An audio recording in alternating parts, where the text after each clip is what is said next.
आपके पास 6 अरब मूर्ति पूजक हैं जो अपनी जिंदगी के हर सेकंड में भगवान को नाराज करते हैं। भारतीय, चीनी, जापानी, तिब्बत, नेपाल, थाईलैंड, इतने सारे। सिर्फ भारत में ही 5-6 मिलिएगा। चीन में 2 अरब है। इतने सारे 2 अरब ईसाई जो मूर्ति पूजक हैं। चीनी, भारतीय, हिंदू, बौद्ध और ईसाइयों के बीच कम से कम 6-6.5 अरब लोग मूर्ति पूजक हैं जिन्हें तोराह के अनुसार जीने का अधिकार नहीं है।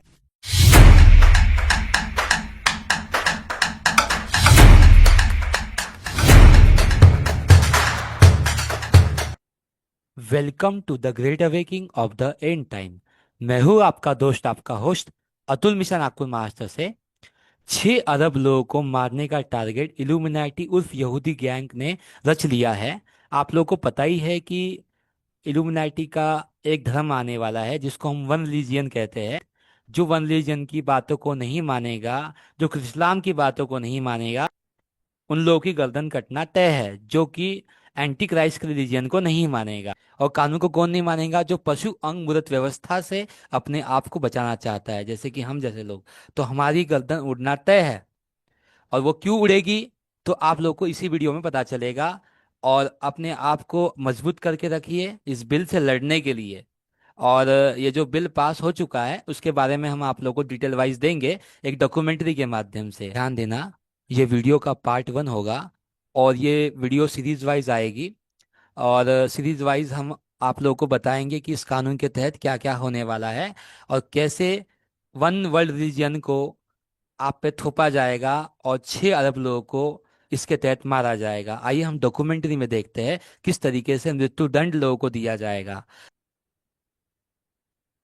अब ये डॉक्यूमेंट्री है कबाला ट्रम्प एंड 7 नूहाइड लॉज।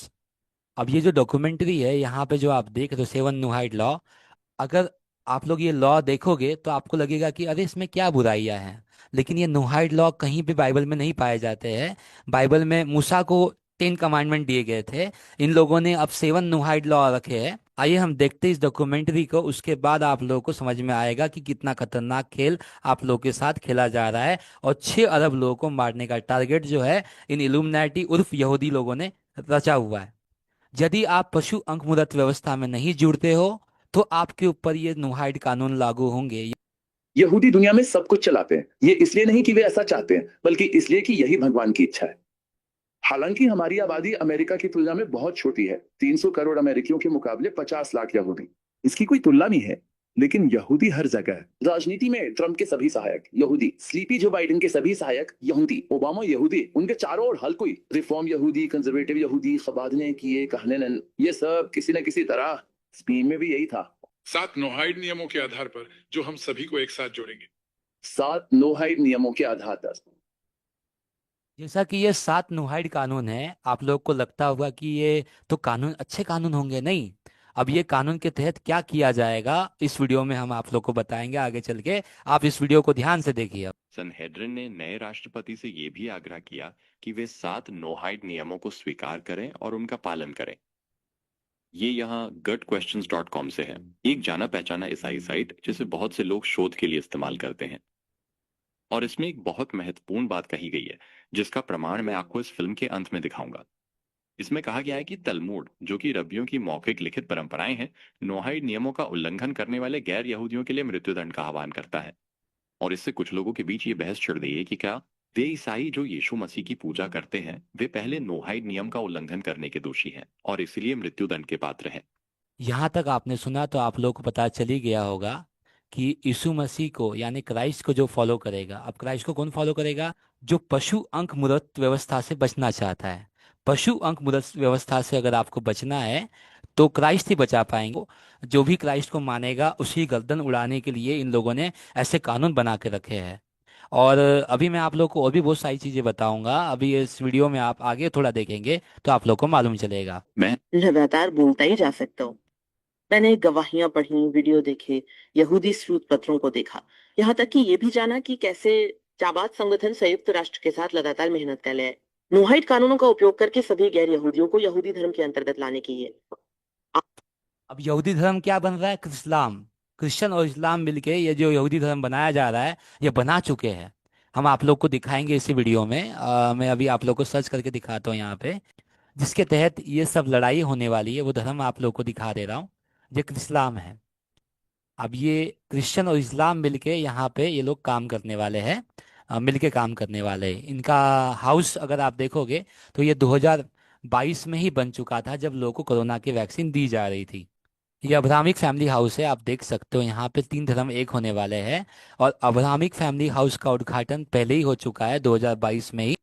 आइए अब देखते हैं किस तरीके से 6 अरब लोगों को जीने का अधिकार नहीं है, जो कि यहूदी नहीं है, गैर यहूदी है, जो इनके रिलीजन को नहीं मानेंगे, जो कि इस्लाम को नहीं मानेंगे।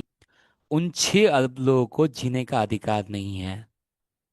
अब आप देखिए इस वीडियो को, आप लोग को मालूम चलेगा किस तरीके से 6 अरब लोगों को मारा जाएगा। आपके पास 6 अरब मूर्ति पूजक हैं जो अपनी जिंदगी के हर सेकंड में भगवान को नाराज करते हैं। ये मूर्ति पूजक किसको कह रहे हैं? हम लोगों को, जो क्राइस्ट की आराधना करते हैं। असल में मूर्ति पूजक तो ये लोग हैं, जो कि ये लोग कबालाज है, जो कब्र पे जा करके मूर्ति पूजा करते हैं, कब्र की पूजा करते हैं। इनको ये नहीं दिख रहा है। अभी आप देखेंगे ये क्या कहते हैं। और ये चीनी, जापानी, तिब्बत, नेपाल, थाईलैंड, इतने सारे, सिर्फ भारत में ही 5-6 लिए गए। चीन में 2 अरब है।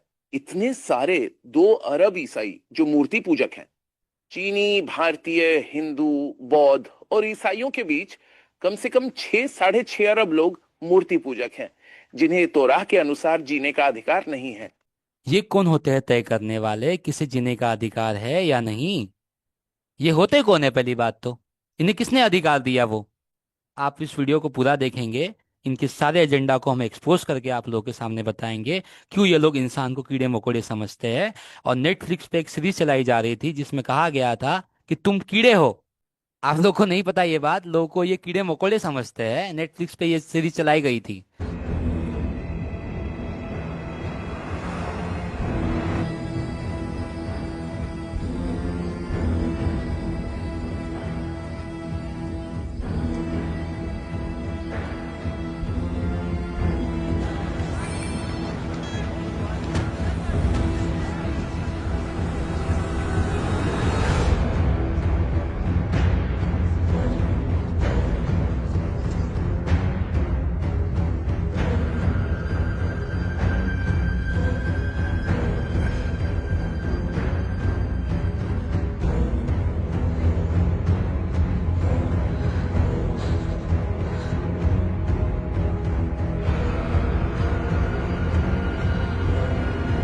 आप यहाँ तक कि noahide.com पर भी जा सकते हैं, जहाँ वे निकी हेली को भी धन्यवाद देते हैं कि उन्होंने नोआहाइड कानूनों के माध्यम से विश्व शांति लाने के लिए काम किया। अगर आपको पता ना हो तो पहली व्यवस्था कोई मूर्ति पूजा नहीं, चाबाद संगठन और सैनहेड्रिन के लिए, जो इन कानूनों को लागू करने में मदद करेंगे। एक बात मैं आप सभी को क्लियर करना चाहता हूँ। ये मूर्ति पूजा की जो बात कर रहे हैं ना, ये कहते हैं कि यीशु मसीह को मानना एक मूर्ति पूजा होती है। इनके तालमुद में ये बातें लिखी जा चुकी है। इनको बचपन से यही पढ़ाया जाता है कि यीशु मसीह को मानना मतलब मूर्ति पूजा करना। और यीशु मसीह को क्यों ये लोग मानना नहीं चाहते, इसका कारण यही है, ये लोग लूसीफर को अपना गॉड मानते हैं, जैसा कि एल्बर्ट पाइक अपनी किताबों में लिख चुका है, आप लोगों को पता ही है। द बुक ऑफ लॉ लिखने वाला व्यक्ति, जो कि एलियन को गॉड मानते हैं, जो कि मेट्रोटॉन को गॉड मानते हैं, ऐसे लोगों को ये लोग मतलब आगे करते हैं। और मैं आप लोगों को बताऊंगा कि इनकी गॉड कौन है। जैसे कि आप लोग हर सॉन्ग में आप लोग यीशु आ गाना गाते हो, वो यीशु आ गाना यीशु मसीह के लिए नहीं गाया जाता है, वो मेट्रोटॉन के लिए गाया जाता है, जो कि मूर्ति पूजक देवता है, जो कि एलियन वर्शिपर है। इसमें यीशु में विश्वास न करना भी शामिल है। और 1906 की यहूदी विश्वकोश के अनुसार नोहाइड कानूनों को तोड़ने की सजा, जिसमें यीशु में विश्वास भी शामिल है।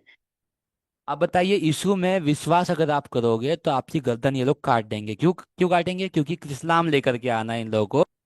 पशु अंगमूर्त व्यवस्था के ऊपर हम पहले भी अपने वीडियोस में बता चुके हैं आप लोगों को कि पशु अंगमूर्त व्यवस्था से आपको बचना है तो आपको अपना जीवन देना ही पड़ेगा, और कोई रास्ता आपके पास में नहीं बचता है।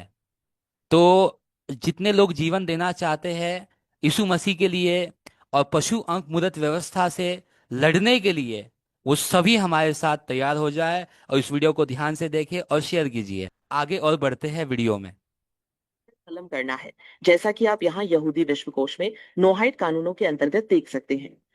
नोहाइड की इस झूठी शिक्षा का शिकार बनने के लिए सबसे अधिक संवेदनशील लोग वे हैं जो हिब्रू रूट संप्रदाय के हैं और यीशु की दिव्यता का इनकार करते हैं। मुझे डर है कि उनमें से कई को यीशु का इनकार करने में कोई समस्या नहीं होगी। इसमें कहा गया है कि कोई भी व्यक्ति किसी मूर्ति की पूजा उस तरह नहीं कर सकता। अभी तो लॉकडाउन खुला है, तब लोग इसका विरोध नहीं कर पा रहे हैं। वो तो हमारा ही विरोध करने में लगे हुए हैं, जबकि उन लोगों को इस पशु व्यवस्था का, इस सिस्टम का विरोध करना चाहिए था। तब वो लोग विरोध नहीं कर पा रहे हैं, तो कई लोग घर वापसी हो जाएंगे और कई लोग जो है क्राइस्ट को मानना बंद कर देंगे। जब उनके गले काटने की बारी आएगी तब पतरस की नाई वो लोग इनकार कर देंगे। जैसे ही ये वीडियो रिलीज हो जाएगा पूरी तरीके से, तो काफी लोग हमारे ग्रुप छोड़ के लेफ्ट करके भाग जाएंगे, क्योंकि उन्हें डर लगता है इस सिस्टम से। वो बोल नहीं पाते हैं, उन्हें डर लगता है, फांसी पे चढ़ने से उन लोगों को डर लगता है। जब वो अभी से डर रहे हैं, जब ये कानून पूरी तरीके से लागू नहीं हुआ है, जब ये पूरी तरीके से ये कानून लागू हो जाएगा, तब कैसे लड़ पाओगे? और हम छाती ठोक के कहेंगे कि हम क्राइस्ट को फॉलो करते रहेंगे, चाहे जो कुछ हो जाए, हमारी गर्दन कटवानी पड़े तो गर्दन कटवा देंगे यीशु मसीह के लिए। लेकिन हम पशु अंग बुरत व्यवस्था में अपने आप को नहीं झोंकेंगे, चाहे कुछ भी हो जाए। जैसे हमने कोरोना के समय में भी अपने आप को बचा के रखा था पशु अंगमुद्रत व्यवस्था से, आज भी हम बचा के रखेंगे अपने आप को पशु अंगमुद्रत व्यवस्था से। उसके सामने हम अपने सिर को नहीं झुकाएंगे। हमारा सिर कलम करवाने के लिए अगर इनकी फौज भी आ जाए तो अपना सिर कलम हम करवा देंगे यीशु मसीह के लिए, लेकिन हम अपना सिर इन लोगों के सामने नहीं झुकाएंगे। ये सिर केवल झुकेगा तो केवल यीशु मसीह के सामने झुकेगा, वरना किसी पशु सिस्टम के सामने नहीं झुकेगा। आइए वीडियो को और आगे देखते हैं। जैसे आमतौर पर की जाती है, जिससे शायद ये मानने की गुंजाइश बचती है कि यीशु पृथ्वी पर जीवित थे और एक अच्छे इंसान थे, लेकिन वे परमेश्वरत्व की पूर्णता के प्रकट रूप नहीं थे। अगर ऐसा है तो हिब्रू रूट्स आंदोलन में कई लोग पहले ही यीशु का महत्व घटा चुके हैं, इसलिए ये उनके लिए कोई समस्या नहीं होगी। ये शायद अपनी जान बचा ले, लेकिन अनंत काल के लिए अपनी आत्मा खो देंगे। अब जो लोग अपनी जान बचाने के लिए यीशु मसीह का साथ छोड़ देंगे, थोड़े समय के लिए उन्हें लगेगा कि हम अपनी जान बचा रहे हैं, लेकिन उन्हें ये नहीं पता कि इतने खतरनाक रॉबर्ट्स उन लोग के लिए बनाए जा रहे हैं जिसके तहत उन्हें बख्शा नहीं जाएगा। उनकी आर्मी बन चुकी है और वो एक मच्छर वाला रॉबर्ट ऐसा बनाया गया है जो आपको पट से ऐसे काटेगा और काटने के बाद आधे घंटे बाद आप पैरालाइज हो जाओगे और आपका शरीर काम करना बंद कर देगा। आप उस रॉबर्ट से नहीं बच पाओगे। लेकिन उस रॉबर्ट से अगर आपको बचना है तो पशु अंक मूर्त व्यवस्था से आपको बचना पड़ेगा, तो ही आप उस रॉबर्ट से बच पाओगे। नेक्स्ट वीडियो में उस रॉबर्ट के ऊपर आप लोग को बताऊंगा कि वो रॉबर्ट कैसे रॉबर्ट आने वाले हैं जो कि इन लोग के पीछे पड़ने वाले हैं। इनको क्या लग रहा है कि क्राइस्ट का साथ अगर नहीं देंगे ये लोग तो बच लेंगे? नहीं बच पाओगे आप। ये न्यू वर्ल्ड ऑर्डर की जो लड़ाई है ना, ये क्राइस्ट वर्सेस एंटी क्राइस्ट है। तो या तो आप लोग को एंटी क्राइस्ट की तरफ होना पड़ेगा या तो क्राइस्ट की तरफ होना पड़ेगा। यदि आप क्राइस्ट की तरफ रहोगे तो आपको अनंत जीवन मिलेगा। रूट्स आंदोलन इतना अच्छा है और परमेश्वर को प्रसन्न करने का सही तरीका है, तो फिर ये कैसे संभव है कि ये इतने सारे मसीहियों को चर्चों से बाहर निकालकर हिब्रू रूट्स में ले जा रहा है, यीशु को अस्वीकार करवा रहा है और यहूदी धर्म में परिवर्तित करवा रहा है? आज पृथ्वी पर कोई और धर्म नहीं है जो लोगों को बड़ी संख्या में यीशु को छोड़ने और यहूदी धर्म अपनाने के लिए भेज रहा हो। हम अंत के करीब हैं और सारी चीजें अपनी जगह पर आ रही है। यहूदी धर्म का पूरी दुनिया में फैलना, इन सब के लिए मंच तैयार हो रहा है और कई हिब्रू रूट्स के लोग धोखा खा जाएंगे। ये व्यक्ति एक यहूदी है जिसने यशवा में पढ़ाई की है, जो लड़कों के लिए एक स्कूल होता है, और वो इजराइल के कई नेताओं से मिल चुका है। वो हिब्रू पढ़ता और बोलता है और वो एक पूर्व CIA एजेंट भी था। लेकिन हिब्रू रूट्स मूवमेंट, जिसके बारे में मैं बहुत जल्द एक गंभीर वीडियो बनाने की योजना बना रहा हूं कि कैसे ये इसमें बहुत अधिक इस आंदोलन की शुरुआत से ही घुसपैठ रही है, ईसाइयों को फिर से यहूदी धर्म की ओर लाने के लिए। और शायद आप नहीं जानते कि इसका अंतिम उद्देश्य क्या था। इस संगठन में CIA एजेंट्स, FBI की घुसपैठ हुई है। ऐसे नेता हैं जो उनके साथ काम करते हैं, जो मोसाद और अन्य एजेंसियों के साथ भी जुड़े हैं। और जेसुइट्स ने भी इन संगठनों में घुसपैठ की है, यहाँ लोगों को इस ओर लाने के लिए, यहूदी धर्म की ओर बढ़ना चाहिए। और वास्तव में ये वही समूह है जिसके पास किसी भी संगठन की तुलना में सबसे अधिक सदस्य हैं। दुनिया में ईसाई धर्म में हिब्रू रूट्स मूवमेंट था जो फिर से यहूदी धर्म की ओर लौट गया। नोआहाइड कानूनों को बेहतर समझने के लिए हमें पहले ये जानना होगा कि 20वीं सदी के सबसे बड़े कब्बालिस्ट कौन थे और वे कितने शक्तिशाली थे।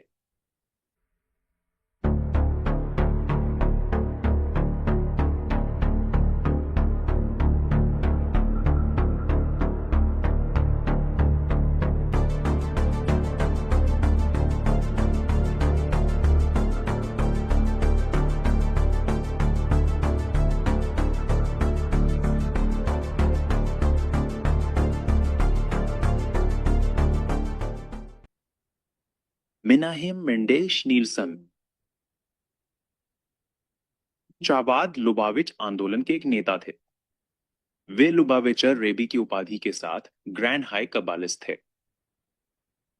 वे एक रूसी अमेरिकी ऑर्थोडॉक्स रबी थे और लुबाविच हसीदिक वंश के सबसे हाल के रबी थे। उन्हें 20वीं सदी के सबसे प्रभावशाली कब्बालिस्ट नेताओं में से एक माना जाता है। उनका जीवन काल, उनके कई अनुयायी मानते हैं कि वे मसीहा थे। कब्बालिस्ट मानते हैं कि उनके पास मसीहा को बुलाने की शक्ति और जिम्मेदारी है, जिसे वे कुछ विशेष कार्यों या तिकुन ओलाम के माध्यम से करते हैं, जो कि हमने सीखा है कि ये एंड्रोजनी और विनाश की योजनाओं का हिस्सा है। मैं यहाँ आपसे विनम्रता पूर्वक सहायता मांगने के लिए आया हूँ। प्रत्येक परिस्थिति और हर एक मामले में, प्रत्येक परिस्थिति और हर एक मामले में। इसके अतिरिक्त मेरे मन में एक बहुत ही महत्वपूर्ण सवाल भी है। जब से इसराइल को रिहा किया गया है, मैं आपकी मदद मांग रहा हूँ। मैं आपकी मदद मांग रहा हूँ, और जो वो मानेगा, और मुझे उसके लिए अभी क्या छोड़ना चाहिए। तो मैंने उससे पूछा कि वो क्या मांगेगा और उसकी राय क्या है। निश्चित रूप से मैं तुम्हें कुछ बहुत ही महत्वपूर्ण और प्रभावशाली भाषण दे सकता हूँ, लेकिन दुर्भाग्य से मेरे पास अभी उन्हें विस्तार से पढ़ने के लिए पर्याप्त समय की बहुत कमी है। मेरे पास बहुत समय है, लेकिन मुझे उन्हें पढ़ना है।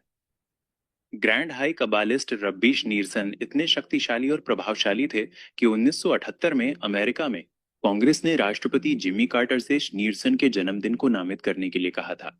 अमेरिका में इसे राष्ट्रीय शिक्षा दिवस के रूप में मनाया गया। बाद में इसका नाम बदलकर शिक्षा और साझाकरण दिवस कर दिया गया।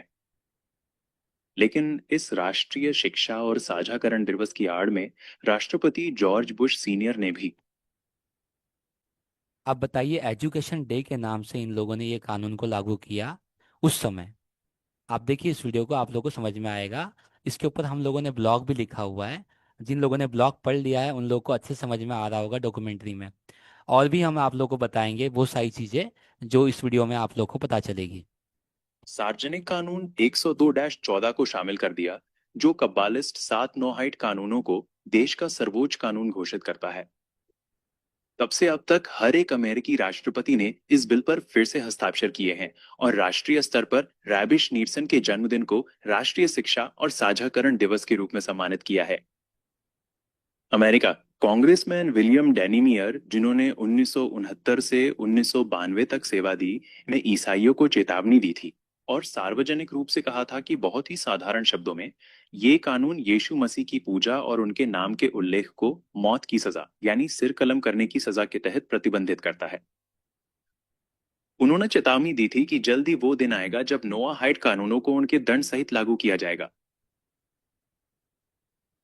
अफोर्डेबल केयर एक्ट के तहत गिलोटिन द्वारा मृत्यु को वास्तव में मृत्युदंड के एक विकल्प के रूप में शामिल किया गया है। जैसे नोआहाइड कानूनों को एक शिक्षा विधेयक के तहत वर्गीकृत किया गया था, वैसे ही गिलोटिन द्वारा सिर कलम करने की सजा को मेडिकल कोड आईसीडी 9E978 के तहत वर्गीकृत किया गया है। कानूनी फांसी के तहत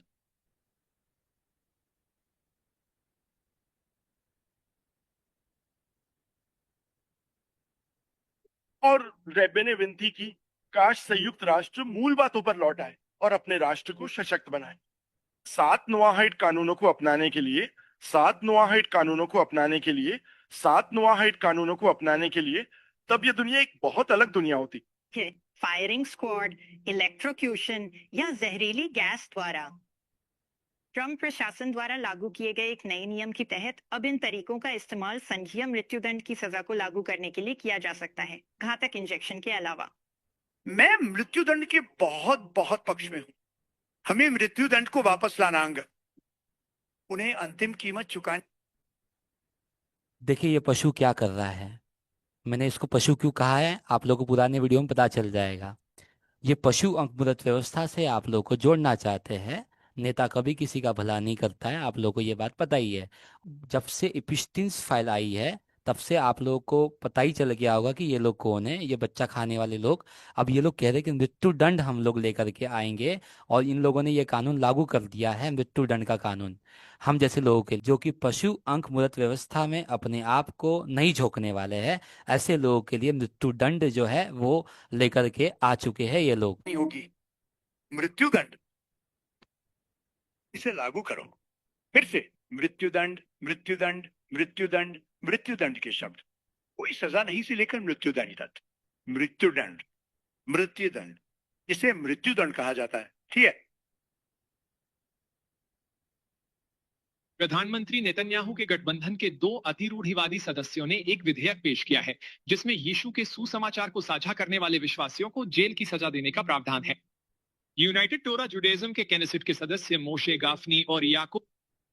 अब यहाँ पे मैं आप लोगों को रोकूंगा और हम प्रकाशित वाक्य में जाएंगे। प्रकाशित वाक्य 2 अध्याय उसका 10 वचन हम पढ़ते हैं। जो दुख तुझको झेलने होंगे उनसे मत डर, क्योंकि देखो शैतान तुम में से कितनों को जेल खाने में डालने पर है, ताकि तुम परखे जाओ, और तुम्हें 10 दिन तक क्लेश उठाना होगा। प्राण देने तक विश्वासी रह, तो मैं तुझे जीवन का मुकुट दूंगा। जीवन का मुकुट अगर आप लोग को चाहिए तो आप लोगों को प्राण जाने तक विश्वास योग्य रहना है। अब यहाँ से आपकी बारी आती है।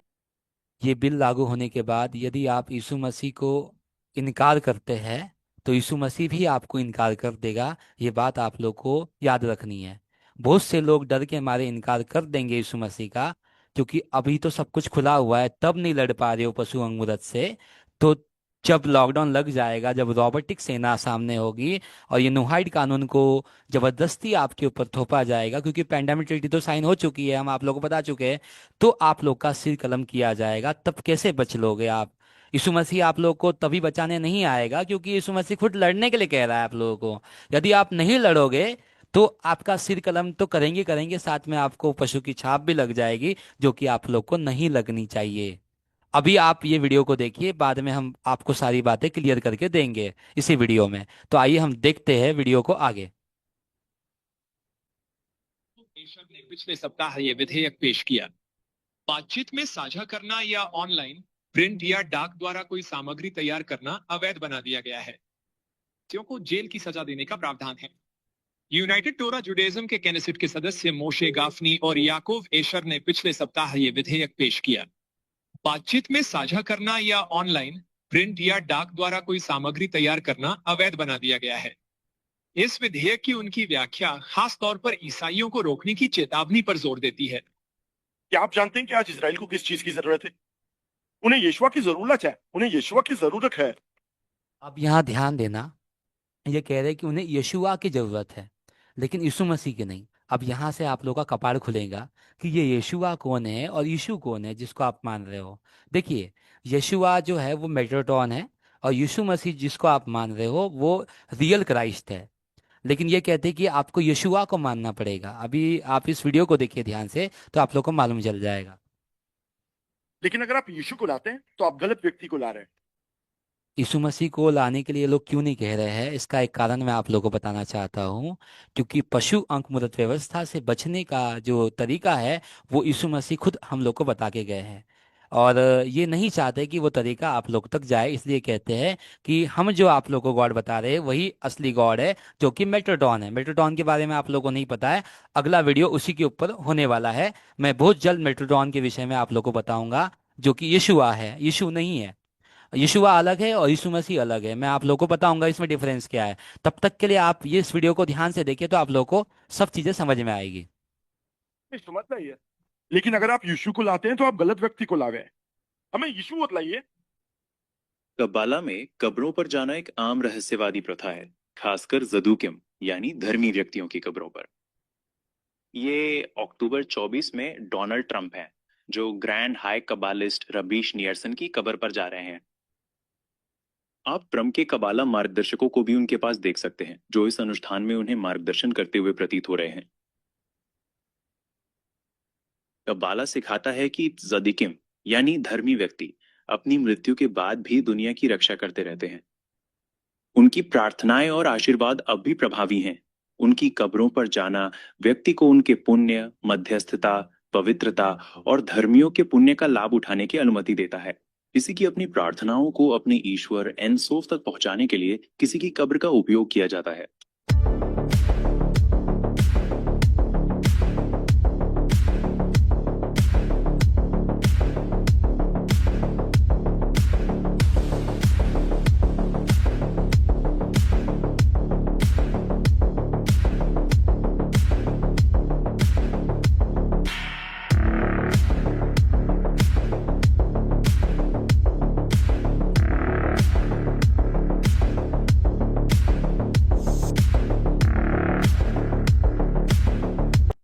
अब आइए हम एक वचन को पढ़ते हैं। प्रकाशित वाक्य 3 अध्याय उसका 9 वचन हम पढ़ेंगे। देख, मैं शैतान के उन सभा वालों को तेरे वश में कर दूंगा जो यहूदी बन बैठे हैं पर है नहीं। ये लोग जबरदस्ती यहूदी बन बैठे हैं लेकिन यहूदी है नहीं वरन झूठ बोलते हैं। देख, मैं ऐसा करूंगा कि वे आकर तेरे चरणों में दंडवत करेंगे और ये जान लेंगे कि मैंने तुझसे प्रेम रखा है। ये जो बिल लेकर के आ रहे हैं और ये पशु अंक मूर्त की व्यवस्था से आप लोग को जोड़ना चाहते हैं, पशु की छाप लगाना चाहते हैं, ऐसे लोगों का न्याय, लूसीफर का न्याय हम लोग करने वाले हैं। प्रकाशित वाक्य 20 अध्याय उसका 4 वचन हम पढ़ते हैं तो आप लोग को समझ में आ जाएगा। फिर मैंने सिंहासन देखे, उन पर लोग बैठ गए। कौन लोग?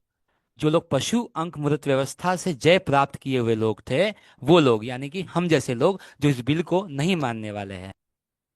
और उनको न्याय करने का अधिकार दिया गया। किसका? लूसीफर का।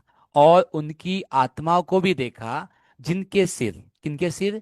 जिनके सिर यीशु की गवाही देने और परमेश्वर की वचन के कारण काटे गए थे, और जिन्होंने ना उस पशु की ना उस मूर्त की पूजा की थी और ना उसकी छाप अपने माथे और हाथों पर ली थी। वे जीवित होकर मसीह के साथ 1000 वर्ष तक राज करते रहे। अब चुनाव आपका है कि आपको 1000 वर्ष का राज चाहिए या 3-3.5 साल की जिंदगी चाहिए, क्योंकि अब इनका जो 7 साल का जो काम था उसमें से 3.5 साल ये लोग पूरे कर चुके हैं। जो फर्स्ट बिस्ट आ चुका है उसने पूरा काम कर दिया है। अब सेकंड बिस्ट के हाथ में जो है वो 3.5 साल है। ये 3.5 साल में वो लोग ये कानून पास करके आप लोग का सिर कलम किया जाएगा। यदि आप यीशु मसीह के लिए अपना जान देने के लिए सोचते हो या उसके लिए मरना चाहते हो तो 1000 वर्ष का राज आपका पक्का है। यदि आप डर के मारे उनकी छाप ले लेते हो तो 1000 वर्ष का राज आपके लिए नहीं मिलेगा, ना आप उठा लिए जा सकते हो। जो नहीं लड़ेगा, जो डर के भाग जाएगा, उन लोगों के लिए अनंत जीवन नहीं है। आप लोग खुद बाइबल उठा के पढ़ लो तो आप लोग को पता चल जाएगा। अगले वीडियो में हम आप लोग को बताएंगे कि वो पशु के हाथ की छाप क्या है और पशु की माथे की छाप क्या है। हम आप लोग को क्लियर करके दिखाएंगे, बाइबलिकल प्रूफ देंगे आप लोगों को कि वो हाथ की छाप और वो माथे की छाप क्या है। अभी के लिए इतना ही, आगे वचन के साथ हम फिर मिलेंगे। Thanks for watching this video. इसलिए तुम स्वयं अपने गवाह हो कि तुम उन्हीं की संतान हो जिन्होंने भविष्यद्वक्ताओं की हत्या की थी। तो अब अपने पूर्वजों का माप पूरा करो, हे सांपों, हे विषैले सर्पों की संतान। तुम नरक के श्राप से कैसे बच सकते हो? इसलिए देखो, मैं तुम्हारे पास भविष्यवक्ता, ज्ञानी और शास्त्री भेजता हूं, और उनमें से कुछ को तुम मारोगे और क्रूस पर चढ़ाओगे, और कुछ को अपनी सभाओं में कोड़े लगाओगे और उनका उत्पीड़न करोगे, शहर शहर उनका पीछा करोगे। परंतु धिक्कार है तुम पर, शास्त्रियों और फरीसियों, कपटी लोगों, क्योंकि तुम लोगों के सामने स्वर्ग के राज्य का द्वार बंद कर देते हो, क्योंकि ना तो तुम स्वयं प्रवेश करते हो और ना ही जो प्रवेश करना चाहते हो उन्हें जाने देते हो। तुम अपने पिता शैतान के हो और तुम्हारी इच्छा अपने पिता की इच्छाओं को पूरा करने की है। वो शुरू से ही हत्यारा था और सत्य में स्थिर नहीं रहता, क्योंकि उसमें कोई सत्य नहीं है। जब वो झूठ बोलता है तो अपने स्वभाव के अनुसार बोलता है, क्योंकि वो झूठा है और झूठ का पिता है। देखो, मैं उन्हें शैतान की सभा का बना दूंगा, जो कहते हैं कि वे यहूदी हैं पर हैं नहीं, बल्कि झूठ बोलते हैं। देखो, मैं उन्हें लाऊंगा कि वे तुम्हारे पैरों के सामने आकर दंडवत करें और जान ले कि मैंने तुमसे प्रेम किया है। और मैंने सिंहासन देखे और वे उन पर बैठे थे और उन्हें न्याय करने का अधिकार दिया गया था। और मैंने उन लोगों की आत्माओं को देखा जिनका सिर यीशु की गवाही और परमेश्वर के वचन के कारण काटा गया था, और जिन्होंने ना तो पशु या उसकी मूर्ति की पूजा की थी और ना ही अपने माथे या हाथ पर उसका चिन्ह लिया था। और वे जीवित हो गए और मसीही के साथ 1000 वर्षों तक राज्य किया।